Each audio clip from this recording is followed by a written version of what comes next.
Bueno, vamos a continuar por donde lo dejamos en el tema 11, en la transmisión de la información sensorial del sistema nervioso central y su procesamiento posterior. Los receptores sensoriales están especializados en la transducción de una energía estimular porque presentan una estructura y propiedades características. El resultado de la transducción es la generación de potenciales de receptor que pueden provocar el disparo de potenciales de acción en las neuronas sensoriales, de forma directa o indirecta, según sea el receptor una neurona o una célula especializada no nerviosa. Los axones de estas neuronas sensoriales constituyen los nervios espinales y craneales, y a través de ellos la información es transmitida a las divisiones del sistema nervioso central. Por tanto, esta parte que nos dicen que los axones de estas neuronas sensoriales constituyen los nervios espinales y craneales, y a través de ellos pues la información es transmitida a las divisiones del sistema nervioso central. Circuitos sensoriales del sistema nervioso central. Características del procesamiento de la información sensorial en el sistema nervioso central. ¿Cuáles son las características pues, de este procesamiento de la información sensorial en este sistema nervioso central? 1. Se requiere la intervención de diversos núcleos y regiones encefálicas que funcionen de forma integrada. Vamos, es característica fundamental. Vamos, que lo que se requiere es la intervención de diversos núcleos y regiones encefálicas. Vamos, que funcionen de forma integrada. 2. Organización jerárquica. Las señales sensoriales fluyen desde niveles inferiores a superiores. Vamos, que llevan un orden jerárquico, de menos a más, de inferior a superior. Esto implica que la información procedente de los receptores sensoriales llega a la médula espinal y al tronco del encéfalo, y diencéfalo para alcanzar finalmente la corteza cerebral, excepto la información olfatoria, que llega primero a los hemisferios cerebrales, como ya sabemos de hecho. Las áreas corticales constituyen el nivel superior y son las responsables del procesamiento más complejo, su integración e interpretación. Lo que nos quedamos con esto es eso, que está organizado jerárquicamente desde niveles inferiores a superiores. Entonces la información que procede de los receptores sensoriales llega a la médula espinal, de la médula, simplemente pensarlo pues de abajo a arriba. Médula espinal, tronco del encéfalo, diencéfalo y por último, que es lo superior, que es la corteza cerebral. Bueno, nos aclara que, salvo la información olfatoria, que llega primero pues a los hemisferios cerebrales. Pero bueno, eso es otra cosa. No, pero eso está bien saberlo porque igual luego van a pillar por ahí. Sí, claro. Pero bueno, ya medio se sabía por antes, pero sí. Esa Sí, información sí, sí. olfatoria lleva a los hemisferios cerebrales. Y eso, las áreas corticales, perdón, es el nivel superior. Y como es el nivel superior, pues tiene lo más complejo, donde se integra y donde se interpreta. Básicamente lo que hay que entender es que, al menos por ahora, que es una organización jerárquica de menos a más y cómo va médula espinal, tronco del encéfalo, diencéfalo y corteza cerebral, exceptuando pues lo que dijiste tú, lo de la información olfatoria. La información sobre los estímulos sensoriales es recogida por receptores situados en los órganos de los sentidos. Esta información es recibida por el sistema nervioso central, a través de las vías aferentes, constituidas por los axones de las neuronas sensoriales, que se encuentran agrupadas en ganglios. Son los ganglios del sistema somático. Estos ganglios se localizan fuera del sistema nervioso central y forman parte de lo que conocemos como sistema nervioso periférico. Son los ganglios de la raíz dorsal o espinales y los ganglios craneales. No, lo que es la médula espinal, lo que es la raíz dorsal y demás, donde nos explican, y los ganglios craneales. Y están constituidos por las neuronas sensoriales, esto es muy importante, neuronas sensoriales de primer orden o primarias. Puede llamar de las dos formas. De primer orden. El sistema gustativo, auditivo y del equilibrio. Gusto, audición y equilibrio. Gustativo, auditivo y equilibrio. Sus receptores son células especializadas que establecen sinapsis con las neuronas primarias. Luego, en el sistema somatosensorial, son las neuronas primarias las que actúan además como receptores sensoriales. Este sistema procesa la información que ocurre tanto en la superficie del cuerpo como en su interior, y de él depende la percepción táctil, la del dolor, la temperatura y la propiocepción. Funciones que lleva a cabo gracias a la información de diversos receptores sensoriales, lo que son los mecanorreceptores de la piel, que veremos también, y los nociceptores y propioceptores. Si no recuerdo mal, eran los del dolor, los nociceptores, me parece. Después vendría lo que es en el sistema visual y olfatorio. Hemos dado gustativo, auditivo y equilibrio, y entender que lo que son receptores son células especializadas que se establecen sinapsis con neuronas primarias. Luego, el sistema somatosensorial, que ya dimos lo que es la percepción táctil, el dolor, la temperatura, la propiocepción y demás. Y esas son las neuronas primarias, como dijimos, pero que además actúan como receptores sensoriales. De ahí el sistema que sea el sistema somatosensorial. Como vimos, mecanorreceptores de la piel y nociceptores y propioceptores. ¿Y qué pasaría en el visual y el olfatorio? Pues las neuronas primarias no se localizan en ganglios, sino en la retina y en la mucosa olfatoria. Todas esas neuronas, ¿dónde están? En el sistema visual y en el olfatorio. En el sistema visual está en la retina y en el olfatorio está en la mucosa olfatoria. Ahí están las neuronas primarias y son las que no se localizan en los ganglios. Entonces tenemos que quedarnos con eso. Luego, dentro de esta parte, los axones de las neuronas primarias establecen sinapsis con neuronas situadas en diferentes divisiones del sistema nervioso central. Son las neuronas sensoriales de segundo orden o secundarias. Bien entender esto. Dimos esas primeras, que eran las neuronas sensoriales de primer orden o primarias, también llamadas, y ahora los axones de las neuronas primarias establecen sinapsis con otras neuronas, que están pues, en diferentes divisiones del sistema nervioso. Pues esas son las neuronas sensoriales de segundo orden o secundarias. Se entiende bien por el nombre. Sí, es como el siguiente paso. Sí, exacto. Y pues lo mismo después, los axones... Bueno, vamos a ver. Los axones de estas neuronas secundarias lo que alcanzan es el tálamo. Cuando alcanzan el tálamo. Donde establecen sinapsis pues con otras neuronas situadas en diversos núcleos, responsables del procesamiento de señales sensoriales. Que serían, pues, lógicamente, las neuronas sensoriales de tercer orden. O terciarias.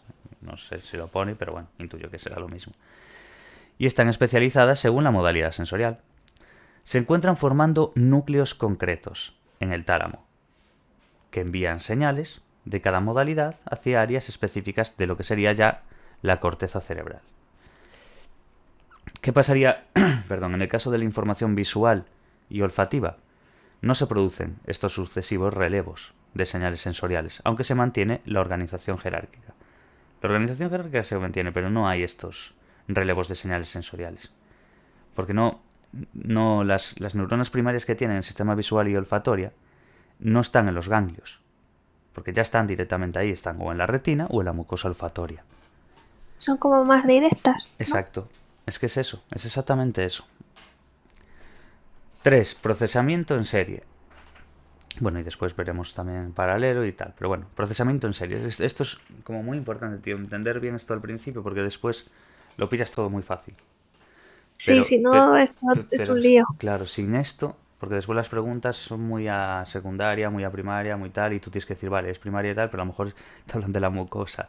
Y dices tú, hostia, no hay ganglio, no hay tal, y tienes que ir descartando todo. Claro, Claro, si no, se te cae todo. Claro, claro. Yo cuando probar esta parte fue media ahí por los pelos por eso, porque no es especialmente fácil. Porque son muchísimos datos. Muchísimos datos. Sí, es una asignatura grande. Claro, pero sobre todo es... A ver, yo creo que es mucho la forma de preguntar, porque esto si te lo preguntan un poco más normalín, sabes, que vaya directo y que no tengas tú que estar deduciendo constantemente. Claro, pero es una asignatura, yo creo que tan importante que tienen que hacerlo así. Claro, exactamente. Pero sobre todo, el que no tenga mucha visión espacial o no tenga esa capacidad dentro de su inteligencia, le cuesta muchísimo más, porque es así. Esto es proyectar. O que se te olvide una parte y ya dices, ostras, ¿ahora qué? Claro, pero al ser anatómico, el anatómico requiere esto, ¿no? Me refiero, no... No, lo que hay es lo que hay. Claro. Pero si lo entiendes, es perfecto, porque dices, vale, deduces y dices, esto es un procesamiento en serie. ¿Por qué? Pues porque no es así, porque tal, ahora tiene que ir por aquí. Pero claro, la pregunta no es... ¿Qué tipos de procesamiento tienen los circuitos sensoriales del sistema nervioso central? ¿En serie, paralelo, mixto o ninguna? No es así. El rollo es que te preguntan directamente los mecanorreceptores de la piel y tú, vale, sistema somatosensorial. Y ya dices circuitos sensoriales del sistema nervioso central, vale. Pero después te pueden hacerlo, por ejemplo, lo que decías tú, hacer la función en el sistema visual o el olfatorio y tú en tu cabeza estar pensando, vale, primarias, tal, no sé cuánto, y tú, hostia, vale, no, las neuronas primarias no están en los ganglios, está en la retina, y ya dices tú, vale, y caes muy fácil, me refiero, no... Claro, claro, porque lo hacen a posta. Claro, y puedes sabértelo, puedes sabértelo bastante bien y puedes suspender como un perro, eso es así. Pero bueno, procesamiento en serie. No supone la simple transmisión de información, pues en cada relevo tiene lugar una integración sucesiva de las señales sensoriales que es cada vez más compleja. Entonces, procesamiento en serie no supone lo que es la simple transmisión de información, porque en cada relevo hay una integración sucesiva de señales sensoriales que es cada vez más compleja, más compleja. ¿Y qué pasaría después? Procesamiento en paralelo. Pues de las señales sensoriales, estas se transmiten a través de vías múltiples para ser analizadas en circuitos paralelos. Bueno, cualquiera que haya dado... ¿Cómo era? En la ESO o en bachiller. No, en la ESO creo.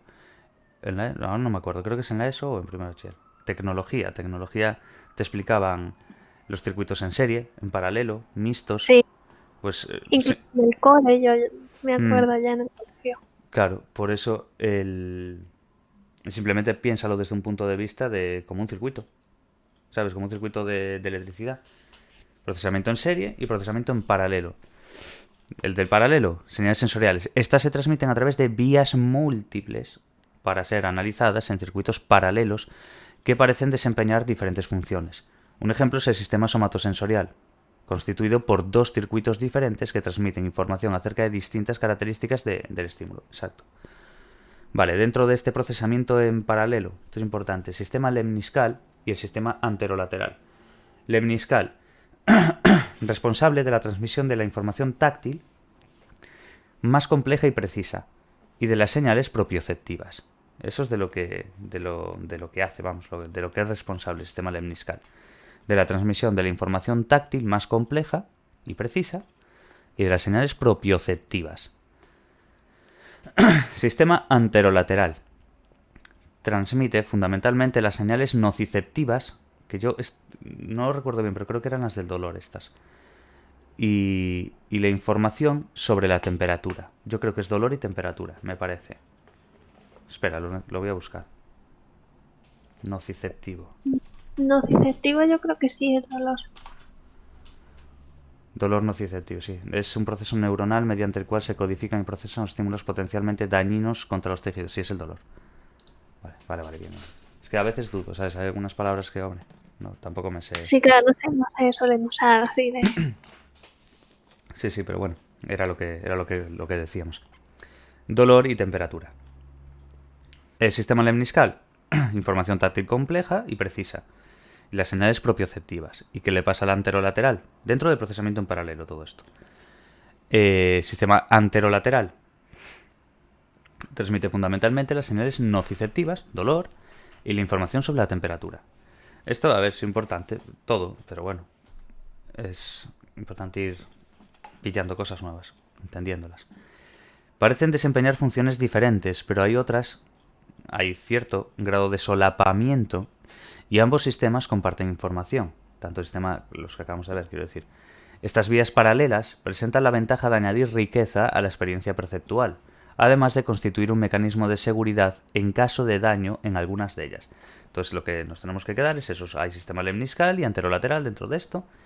Saber que en el lemniscal lo que dijimos y de la información táctil y compleja y precisa y señales propioceptivas y anterolateral, nociceptivas, dolor y temperatura. ¿Qué pasa también? Que además de estos, de las funciones diferentes y demás, hay un cierto grado de solapamiento. Entonces, ambos sistemas comparten información. ¿Qué hace que compartan información? Pues una experiencia más rica, básicamente. Es la ventaja, quiero decir. Después, punto 5. Dimos, bueno, procesamiento en serie, paralelo, tal. 5. Decusación o cruce de fibras. Parte de sus fibras aferentes experimentan un cruce hacia el lado contralateral del cuerpo. Esta decusación tiene lugar a diferentes niveles según el tipo de señal sensorial. Entonces hay que entender eso, bueno, decusación o cruce de fibras, se entiende bien lo que es una decusación.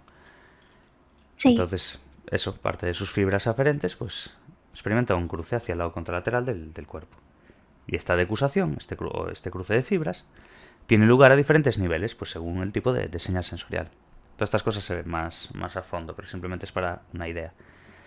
Y por último, el punto 6, presentan una disposición ordenada de sus aferencias, que se mantienen en los diferentes niveles de relevo de la información sensorial, desde los niveles inferiores hasta los superiores. Entonces, así por ejemplo, en el sistema somatosensorial, la organización somatotópica es la localización de un estímulo. La localización de un estímulo es posible gracias a la relación existente entre los receptores que se encuentran por toda la superficie del cuerpo, que se mantiene en los niveles superiores de procesamiento del sistema nervioso central. Esta organización da lugar a lo que es un mapa de la superficie corporal, que no guarda una relación directa con el tamaño de cada zona, sino que depende de la importancia de la funcional de dicha región. Vale, esos serían los puntos que hemos dado dentro de lo que son los circuitos. Las características del procesamiento de la información sensorial de este sistema nervioso central. Vale, ¿qué nos toca después?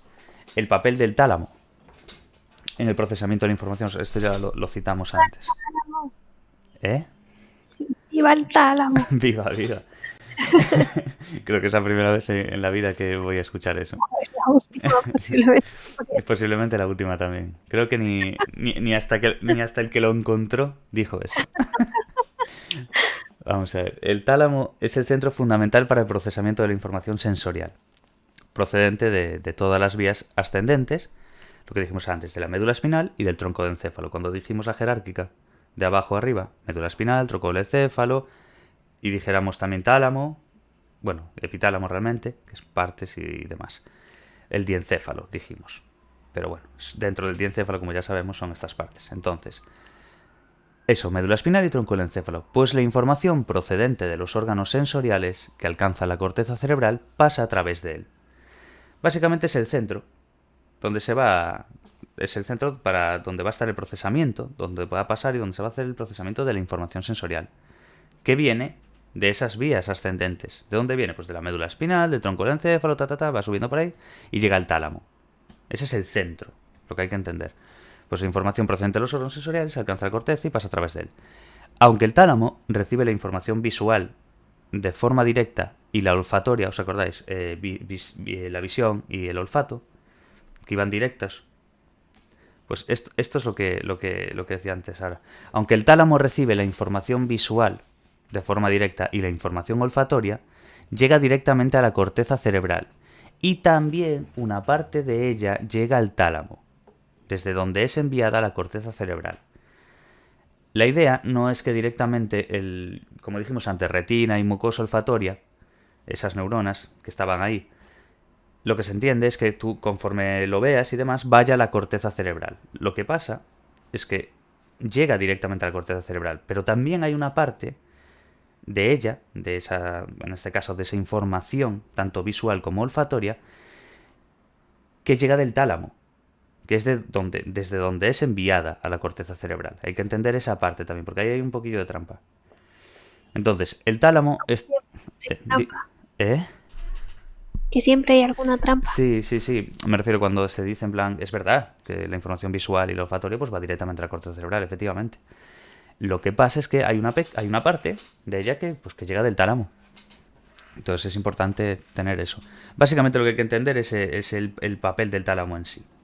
Cómo procesa esa información y cómo es el centro fundamental. Eso es lo verdaderamente importante. El tálamo está organizado en diferentes grupos de núcleos, entre ellos los núcleos de relevo, muy importante esto. A este grupo pertenecen el grupo ventral, que participa en el procesamiento y relevo de la información sensorial. Cada núcleo de relevo sensorial interviene en el procesamiento de una modalidad sensorial diferente. Esto es donde está la complejidad. Tenemos el núcleo geniculado lateral, el núcleo geniculado medial, otros grupos, vamos a ir viendo. Núcleo geniculado lateral. El que atiende es información visual. Esto hay que entenderlo así y ya está. Núcleo geniculado medial auditiva. Yo, para acordarme, pienso visión periférica, o visión lateral, o visión tal, y ya me viene núcleo geniculado lateral, por ese lateral. Información visual, lateral. Y después el otro, pues ya sabes que el núcleo geniculado medial es el del auditivo. A ver, cada uno que utilice la forma que quiera. Tampoco es nada, ¿sabes? Son 2 cositas. Pero bueno, después no van a ser 2 cositas, van a ser 24 cositas, multiplicadas por 8. Entonces, mejor saberlo así. Otros grupos de estos núcleos de relevo procesan la información somatosensorial, gustativa y vestibular. Esos son otros grupos de estos núcleos de relevo. La información olfatoria es procesada en el tálamo, pero la trayectoria de la información ocurre a la inversa. En primer lugar llega a la corteza cerebral y desde allí al tálamo. Eso es una cosa muy importante que hay que entender. La información que veíamos antes, o de visual y olfatoria, en la olfatoria es procesada en el tálamo. Lo que pasa es que la trayectoria de esa información ocurre a la inversa.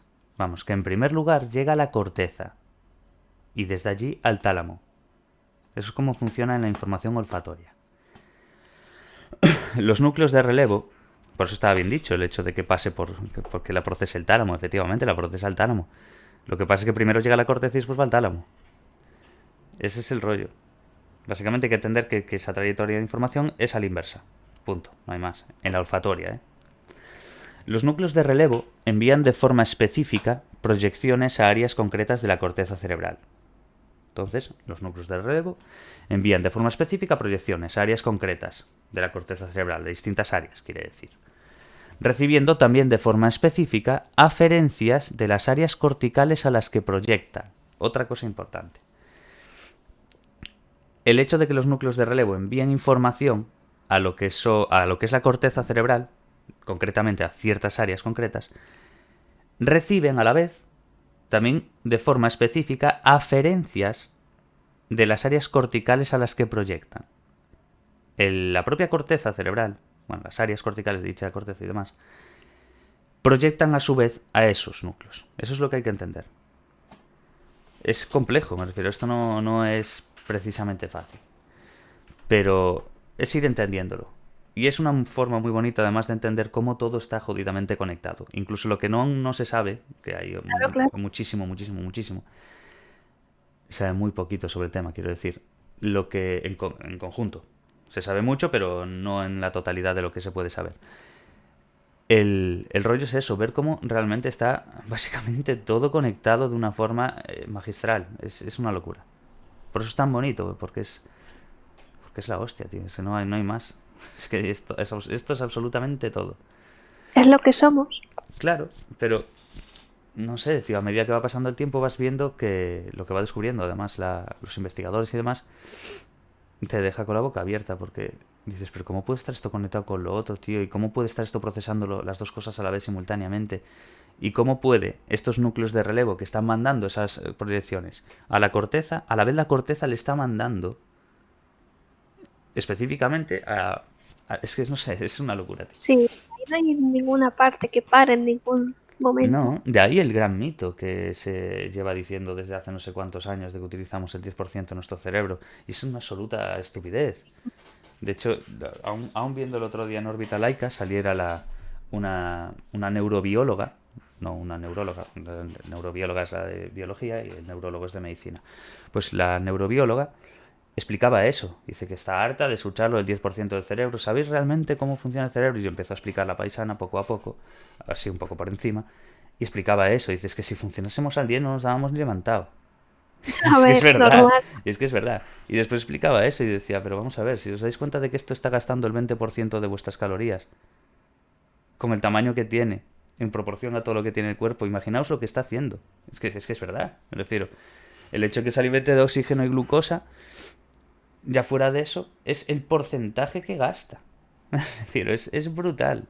Pero es que es lógico que lo gaste. ¿Cómo no lo va a gastar? Es que lo tiene que gastar. Poco me parece. Bueno, algunos no lo utilizarán tanto, pero... No la ma- meterse en esta historia. sí, no vamos a... Pero bueno, quiero decir que es así. Es así. Y nada, eso. hay que quedarse un poquillo con eso, ese núcleo geniculado lateral. Básicamente el tálamo está organizado en grupos de núcleos y nos quedásemos con ese núcleos de relevo. Y luego entender este procesamiento y demás. Porque cada núcleo de relevo sensorial interviene en diferentes modalidades. Y luego está lo que es el núcleo geniculado lateral, que es la información visual, núcleo geniculado medial, la auditiva, después lo que vimos de otros grupos, para lo que es lo somatosensorial, lo gustativo, lo vestibular. Y ver eso, esa transmisión, acordarse bien lo de la información olfatoria, de esa trayectoria de información que ocurre a la inversa, y poco más. Y lo último que vimos, esto de las proyecciones de las áreas concretas de la corteza cerebral. Voy a ser un poquillo lento también porque creo que es mejor ir lento en esto. Sé que necesita un poco es más. que como me ponga a leerlo como hago con las otras materias, no entiende ni el tato esto. O sí, a lo mejor sí, ¿sabes? Hay gente que lo pilla, que no sé, que tiene una capacidad de atención muy, muy, muy grande, pero por norma general yo no daría, personalmente. A mí si me leen esto como leo atención o emoción, a los 2 minutos ya no sé de qué me están hablando. Y más cuando llegas a estos niveles, mirar este ojo, me refiero. Esto hay que sabérselo en su totalidad. Y todo esto. Entonces, claro, tú esto no lo puedes leer al tuntún. Y empiezo a decir músculo ciliar, córnea, cristalino, iris, humor, esclerótica, fobia, nervio óptico, tal. No, tienes que hacerlo despacio. Yo lo veo así, ¿sabes? Entiendo que a lo mejor el que lo escuche o el que lo vea, pues diga, joder, qué coñazo. Otra vez va a repetir la puta frase, otra vez. Pues sí, es así. No hay otra. Yo no sé hacerlo de otra forma tampoco. A lo mejor sí que hay otras formas más válidas con tal. Pero bueno, yo con las herramientas que tengo es lo que doy hecho. Entonces, el procesamiento cortical de la información sensorial. Ahora, procesamiento cortical, importante. Es el procesamiento que dijimos antes previamente que era el más complejo, el más alto dentro del nivel jerárquico también y demás, ¿no? Entonces, el procesamiento más complejo de la información sensorial tiene lugar a nivel cortical y están implicadas diferentes áreas corticales. La información sobre cada modalidad sensorial que llega a la corteza cerebral proviene de núcleos especializados situados en el tálamo. Importante esto. La información sobre cada modalidad sensorial, ya lo vimos antes, pero bueno, lo recalcamos, que llega a la corteza cerebral proviene de los núcleos especializados situados en el tálamo, los núcleos que hemos visto. ¿Os acordáis? Bueno, todos los núcleos que vimos del relevo de geniculado lateral, todo esto. Entonces, las proyecciones talámicas llegan a áreas corticales, vamos, del tálamo a la corteza, para entendernos así. Proyecciones talámicas que llegan a las áreas corticales concretas, dependiendo, pues lógicamente, pues, de la modalidad sensorial. Alcanzando en primer lugar, esto es muy importante, las áreas sensoriales primarias. Estas transmiten la información a las áreas corticales secundarias y a las áreas de asociación. Entender bien esta base, es la clave. Básicamente porque va a ser todo en función de esto. Entonces, alcanzando. Vamos a leerlo otra vez. Me pongo tan nervioso. Las proyecciones están... Tranquilidad. Buah, es que es brutal esto, tío. Es que está muy bien, tío. Es muy bonito, pero como te pierdas en un nada... Hasta luego, Lucas. Las proyecciones talámicas. Vamos a ver. Tálamo, que llegan a áreas corticales, a la corteza concretas, dependiendo de la modalidad, bla, bla. Ya lo sabemos. En primer lugar, alcanzando en primer lugar las áreas sensoriales primarias. Ahí lo sacamos bien, porque primer lugar, primaria, primero, uno. Las áreas sensoriales primarias. Estas primarias, estas transmiten la información. ¿A dónde? Pues a las áreas corticales secundarias. Entender eso, áreas sensoriales primarias a las áreas corticales secundarias.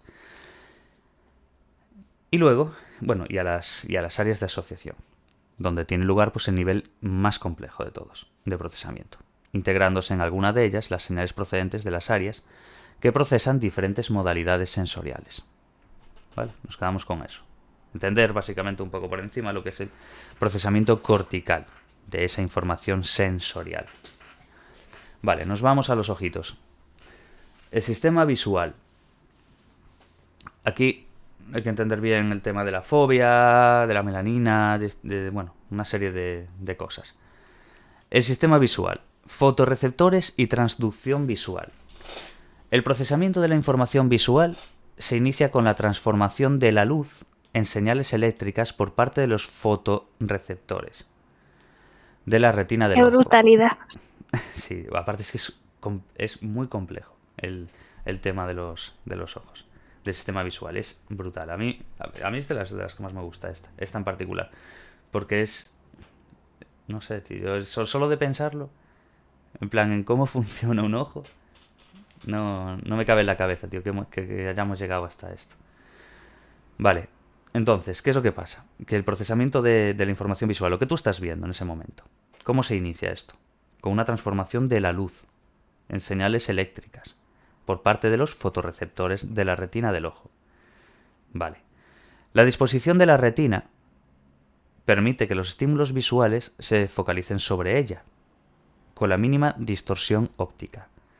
A ello contribuyen los diversos constituyentes del ojo, cuya función es optimizar la llegada de la luz a la retina. Bueno, todo esto viene con las imágenes, son las imágenes propias del libro. No hay más. Simplemente pues están aquí en un lateral que facilita bastante mejor la comprensión a mi gusto. Porque en el libro vas leyendo, pero a lo mejor la imagen está abajo, o te quedó arriba, o se quedó en la página de atrás. Entonces cada 2x3 tienes que andar moviéndote. Entonces, no tiene por qué ser el caso de esto, pero bueno, hay imágenes que sí que ocurren esto. Entonces ir mirando poco a poco, en plan, ¿veis aquí? La córnea, cristalino, el iris, a ver, hay ciertas partes que ya conocemos por cultura popular, quiero decir. Uno sabe dónde está el iris, dónde está la pupila, qué es la córnea, esas cosas sí. Pero claro, a ver, hay que entender dónde está la retina, aquí, el nervio óptico, la fóvea, muy importante, la esclerótica. Es ir mirando eso, pero bueno, vamos a ir. Digo que es bueno ir mirándolo ya. No solamente acabar de leerlo entero, sino para después cuando citen la córnea o citen la retina, pues digas, ostras, pues dónde está bien localizada, aunque sepas un poco de qué va la cosa. Entonces, vamos a ver lo que es el proceso, que esto es lo más relevante a mi juicio. Porque después hay que entender que todo esto va a ir con el tema más relevante, creo, que son lo de los conos y los bastones. Hay que entender bien eso. Entonces, vale, cuando llega la luz a la retina, ¿veis la retina? Aquí señalizada dentro del dibujito del apartado A. Eso es la retina. Vale. Cuando la luz llega a esa retina, la córnea, ¿veis la córnea aquí, al principio de todo? Ahí. Y el cristalino la enfocan. Entonces, lo que está pasando es que la luz llega a la retina. Y la córnea y el cristalino lo que hacen es enfocarla. Entenderlo pues, como una cámara. Esto se entiende bastante bien como una cámara, de hecho.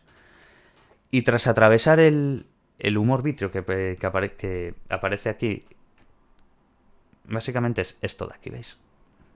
Lo que está en la imagen, que aparece córnea, cristalino, iris, humor vítreo. Ahí.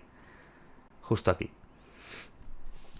Básicamente, llega la luz a la retina, la córnea y el cristalino la enfocan y a través de ese humor vítreo es absorbida por las células fotorreceptoras de la retina. ¿Vale? Esas células fotorreceptoras de la retina. Vale. Estas células se disponen sobre el epitelio pigmentado. Epitelio pigmentado es esto de aquí. ¿Veis justo que cuando va a llegar casi al nervio óptico? Eso es el epitelio pigmentado. Entonces, estas células básicamente se disponen sobre ese epitelio pigmentado que abarca todo el fondo del ojo, lo que es el fondo del ojo. Y contiene grandes cantidades de melanina, importante. Melanina, cuya función ¿cuál es? Recoger la luz que las células retinianas no han podido absorber. Esto impide que haya un reflejo de la imagen que entra desde el fondo del ojo hacia la retina, lo cual podría distorsionarla. Lo que está haciendo la melanina es quitar la luz que no se ha podido absorber. Porque si no la absorbiese, ¿qué pasaría? Que habría un reflejo de esa imagen en el fondo. Bueno, desde el fondo, básicamente, hacia la retina. ¿Y eso qué pasaría? Que la distorsionaría. Entonces hay que entender que esa es la misión de esas grandes cantidades de melanina. Básicamente. Ese fondo del ojo tiene grandes cantidades de melanina. Y su función es la que os acabo de decir. No lo voy a repetir 80 veces porque sí que es un poco pesado. Es que hasta yo me sueno pesado, pero es que es necesario. Es que hay que hacerlo así. Es que no queda otra. Ya, pero bueno. Siento mal. No. Pues eso, que la luz llega a la retina. La córnea y cristalino la enfocan. Ahí acordaos de la cámara. Básicamente la luz llega a la retina. ¿Y qué es lo que pasa? Que la córnea y el cristalino la enfocan. y después de que atraviese ese humor vítreo, es absorbida por las células fotorreceptoras de la retina. Perfecto. ¿Qué es lo que pasa? Que estas células, de las que estamos hablando, las células de células fotorreceptoras, en este caso, se disponen sobre ¿qué? Sobre el epitelio pigmentado, que es lo que es el fondo del ojo, por así entendernos. Y en el fondo del ojo hay unas grandes cantidades de melanina. Esa melanina lo que está haciendo es recoger la luz sobrante. Vamos, la que no se ha podido absorber por las células retinianas. Y gracias a eso, pues, a que se quita esa luz extra, por así decir, la que no ha sido capaz de absorberse, gracias a eso, pues se impide que haya un reflejo en el fondo del ojo y exista una distorsión. Vale, eso sería la primera parte.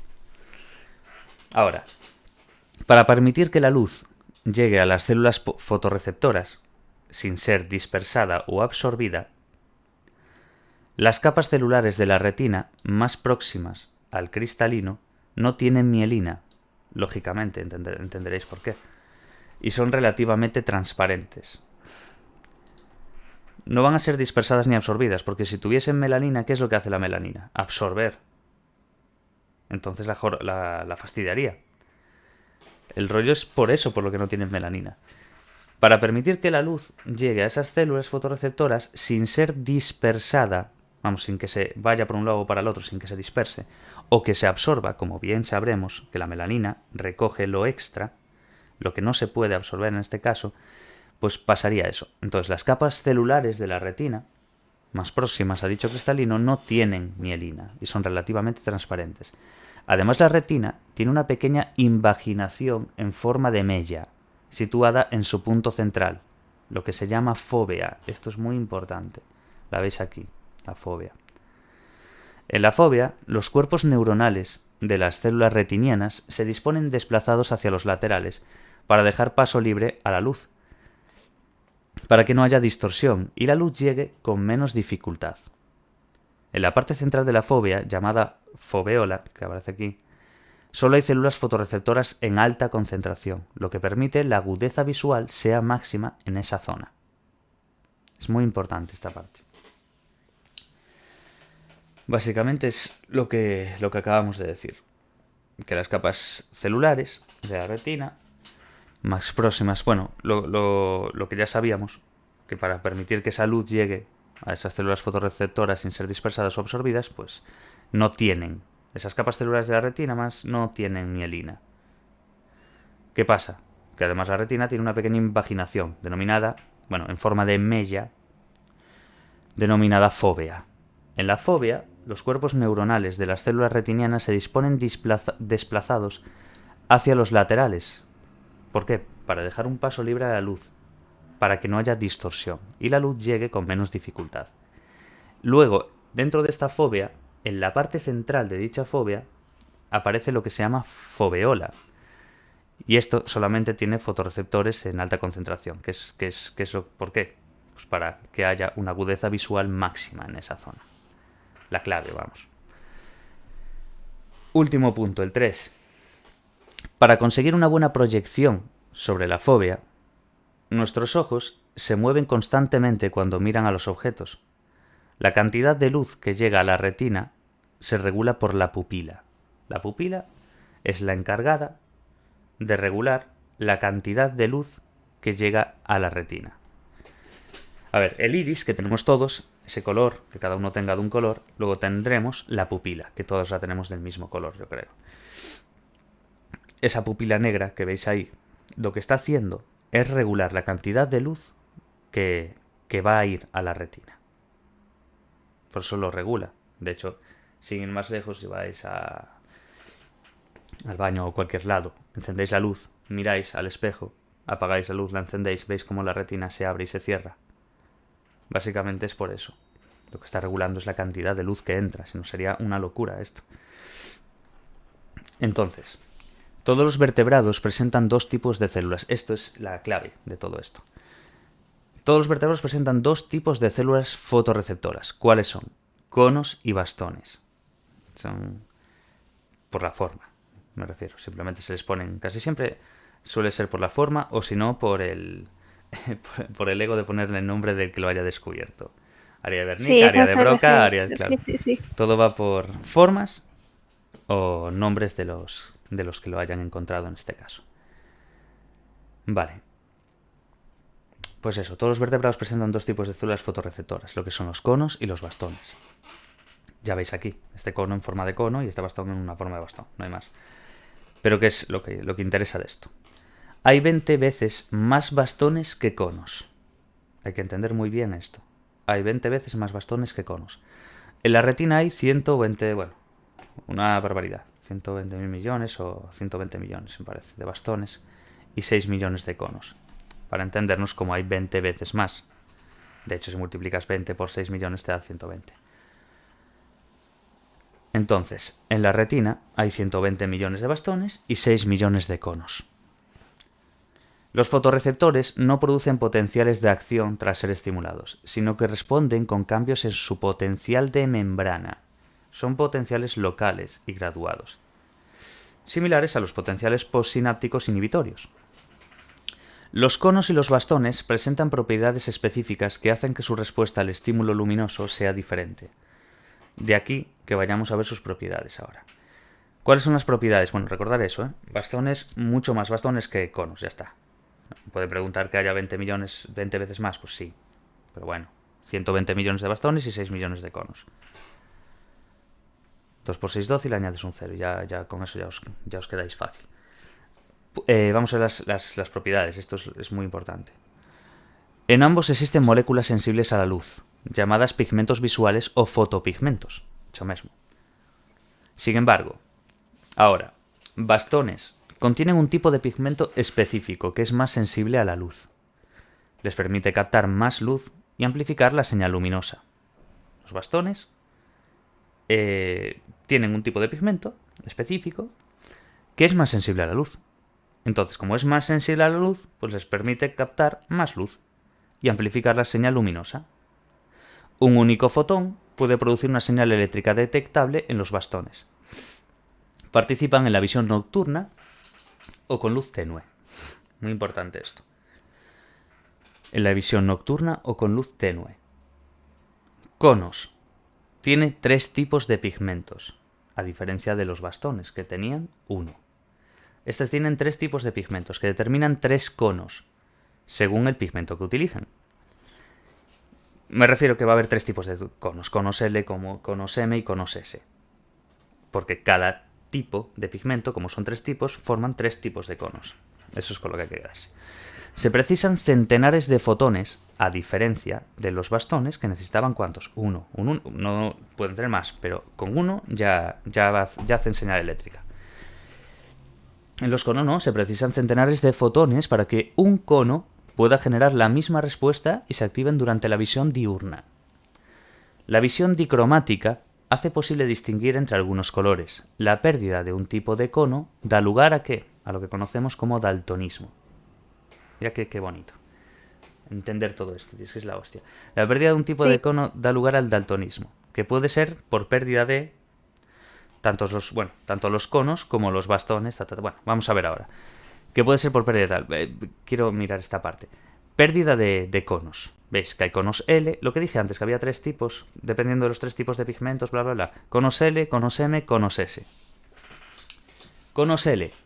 Tipo de daltonismo. Protanopía. Conos M. Deuteranopía. Conos S. Titranopía. ¿Cuáles son los síntomas dentro de lo que sería la protanopía y la deuteranopía? La dificultad para distinguir el rojo y el verde. ¿Y qué le pasa si te ataca al cono S? Vamos, lo que sería el tipo de daltonismo. Tritanopía. Pues la dificultad para distinguir el azul y el amarillo. Es así. Ya tú qué causas. Vale. Hay que entender esta parte de bastón y de cono, pero se entiende bien. O sea, eso es mucha información, pero si lo vas leyendo poquito a poco y entendiéndolo, es mucho mejor, tío, que coger y ponerte como una cabra porque quieres leerlo 2 o 3 veces y pensando que eso te lo va a quedar en la cabeza. Imposible. No, es que no queda, es que es imposible. En otras materias sí, no lo niego. Pero yo nunca abogo por la chapatoria, tío. Es algo que no entra dentro de mi cabeza. Aparte es que Es muy frío, ¿sabes? Después acabas eso y dices tú, vale, sí, tengo un 6. Muy bien. Y a la semana no sabes ni lo que es un cono, ni lo que es un bastón. Y como mucho te acuerdas de que sí, de que existe el daltonismo, pero no te acuerdas si era por los conos o por los bastones, no te acuerdas dónde está lo que es una fobia, no te acuerdas de nada. Y no sé, a mí hay una parte ahí como de, no sé, de engaño a uno mismo en cierta medida. Porque después se supone que tú utilizas ciertos conocimientos que aprendes en un grado, en un ciclo, en bachiller, en el estudio que cada uno estime oportuno. Y, y fuera de que a lo mejor coincide que en el mundo laboral cuando tú estás pues no tienes que hacer mucho uso, no implica que en otra sí que vayas a tener que hacer mucho uso a lo que te vayas a dedicar. Entonces nunca he logrado entender ese rollo de chapar. No lo entiendo. Y es irónico porque es una de las formas en las que enseña la educación española. Y no lo entiendo. Ya memorizar todo y soltarlo y ya está. Claro, pero todo eso para vomitarlo en una hoja y ya está. Pues no sé, tío, la verdad. Está bien, yo qué sé, cada uno. Tanto los conos como los bastones establecen sinapsis con neuronas bipolares. Importante esto. Bastones, conos, tal. Que nada, estaba pensando yo también. A ver, entiendo la parte de decir chapatorio de tal, o que tú cojas y en un examen cuando estabas en la ESO o en bachiller o tal, o copies o hagas tal. Todos hacemos esas cosas. Pero cuando tú decides hacer o estudiar algo, por propia voluntad, quiero decir, no por una imposición social o familiar, etcétera, y y lo decides, yo ahí sí que creo que haya que actuar consecuentemente. Creo. Pero bueno, eso. Que eso, que tanto los bastones, tanto los conos, sí, bueno, tanto los bastones como los conos, o los conos o los bastones, establecen sinapsis con neuronas bipolares. Sin embargo, bastones, conos, vamos a ver ahora, sin embargo, los bastones, el grado de convergencia es mayor. Hay muchos bastones, como ya sabíamos, que establecen contacto con una misma célula bipolar. Con una misma célula bipolar, reforzando así la señal eléctrica. Esta mayor convergencia es una limitación para ganar en resolución espacial, porque en la neurona bipolar los efectos de cada bastón se promedian. ¿Vale? Conos. Y esa pequeña parte no me acordaba. Conos. Presentan mejor resolución espacial, porque muestran menos convergencia, y ello facilita que la imagen pueda transmitirse de forma más fidedigna, porque tiene una mejor resolución espacial. Están concentrados en la fóvea, lugar, como ya os acordáis, de esa invaginación, forma de mella, pues eso, la fobia. Están concentrados en la fobia, lugar donde la imagen sufre menos distorsión y donde hay una convergencia donde no hay convergencia de ningún tipo. Cada célula recibe información de un único cono. ¿Qué más? Los conos presentan mayor resolución temporal. No confundir con resolución espacial. Resolución temporal. Entonces, los conos presentan una mayor resolución temporal que los bastones, en comparación, quiero decir. Los bastones disparan lentamente, propiedades que les permite detectar bajas iluminaciones por no responder adecuadamente a las luces que parpadean a cierta frecuencia. Y los conos, la respuesta es mucho más rápida, lo que les permite detectar mejor los cambios de iluminación en el tiempo. 4. Color. Los conos responden distinto a las longitudes de onda que definen el color, mientras que los bastones son acromáticos. Quedaos bien con eso. Color, conos. Básicamente, que define el color, porque los bastones son acromáticos. A, prefijo de negación, ya lo sacáis. Cromático. Color, no color. Por estas diferencias, los conos posibilitan mejor que los bastones la realización de cualquier tarea visual con luz diurna. Esto es muy importante. Los conos posibilitan mejor que los bastones. ¿El qué? La realización de cualquier tarea visual con luz diurna. Diferencias entre conos y bastones. Las diferencias funcionales no se limitan a las distintas propiedades que acabamos de describir, sino también a las conexiones que establecen con otras células de la retina. Estas conexiones constituyen dos sistemas funcionales distintos en la retina. El escotópico, que son los bastones, y el fototópico, que son los conos. Escotópico, bastones. Fototópico, conos. Diferencias en la transducción que estriban. Los bastones. Lo que vimos antes son diferencias funcionales. Lo que vamos a ver ahora es en la transducción. Los bastones reaccionan a la presencia de un único fotón. Se saturan y dejan de responder en condiciones de buena iluminación. Los bastones han permitido estudiar los mecanismos implicados en la transducción visual al poseer segmentos externos más grandes que los conos. Eso es lo bueno. Básicamente es más fácil estudiarlos, el tema de la transducción visual y demás, porque tienen los segmentos mucho más grandes que los conos. Entonces los bastones reaccionan a la presencia de un único fotón, como habíamos visto. Se saturan y dejan de responder correctamente pues, en condiciones de buena iluminación. Y los conos requieren mucha mayor cantidad de energía para responder, y son capaces de continuar aún así respondiendo, aun cuando se mantenga la luz prolongadamente. De ahí cuando dimos que por estas diferencias los conos posibilitan mejor que los bastones la realización de cualquier tarea visual con luz diurna. Ahí está la aclaración. Los mecanismos de transducción son similares en ambos fotorreceptores y se llevan a cabo de forma parecida a otras transducciones basadas en procesos de activación e inactivación de la proteína G y de segundos mensajeros. 1. Cuando la luz incide sobre ellos, se hiperpolarizan, reduciendo la cantidad de neurotransmisores liberados. 2. Como los receptores establecen sinapsis con neuronas bipolares, ¿acordáis? La liberación del neurotransmisor produce cambios en los potenciales de membrana de estas neuronas, como ya sabemos, y en las células ganglionares con las que establecen sinapsis. Los axones de las neuronas ganglionares responderán modificando la frecuencia de potenciales de acción que serán conducidos hasta diversas regiones encefálicas. Vale, ahora lo vamos a dejar por aquí, porque esto ya es el procesamiento inicial de la información visual. Aquí ya vamos a ir viendo todo, las fases y demás. Básicamente lo que son lo de las células de centro on, células de centro off y todo eso. Y el proceso que hay, que vamos a ver de hiperpolarización, despolarización, muy parecido a lo que ya tenemos nosotros en conocimiento, quiero decir. Pero bueno, vamos a ver temas de glutamato, todo lo que aparece por aquí. Es muy importante esta parte también. Vale, lo dejamos por aquí. El próximo día, seguramente hoy o mañana grabe otra vez la otra parte. Así que lo dejamos por aquí y hasta la próxima.